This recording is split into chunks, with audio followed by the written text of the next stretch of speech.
You will fail the EX200 exam unless you do this. Task: user account X, Rachel, for example. Create, I cannot even type. That's my own problem, not yours. Okay. Create user account. Create user account X, Rachel, or whatever, and make that the user shell can only change the password and cannot do anything else. Very bad English, I know, but what they want you to do is to create an account and give it a shell. That shell, the only thing this person can use or can make or can act upon the system is to change its own password and nothing else. It's stupid, but this is how you do it. Let's create the account.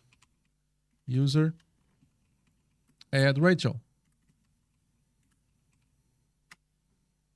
I cannot type. Rachel's creating.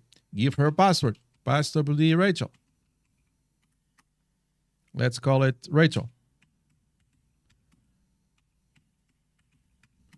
Done. Next, what we're going to do is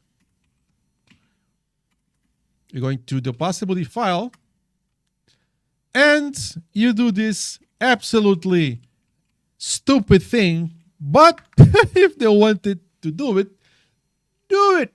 It's fine. Bablamo.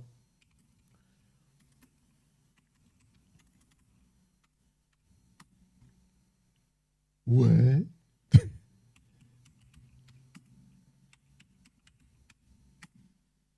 Doesn't matter. Check this out. I'm going to ask you to a regular user.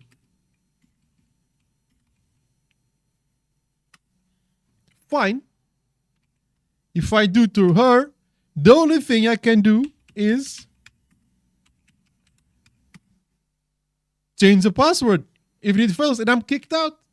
So, in order to create the user and make sure that the only thing he or she can do through the login shell is by its only thing they can do by using login shell, it's change the password. So the login shell of this user, the only thing he can do is change this password. It's like this. Like, subscribe, hype, and comment, and I'll see you in the next one.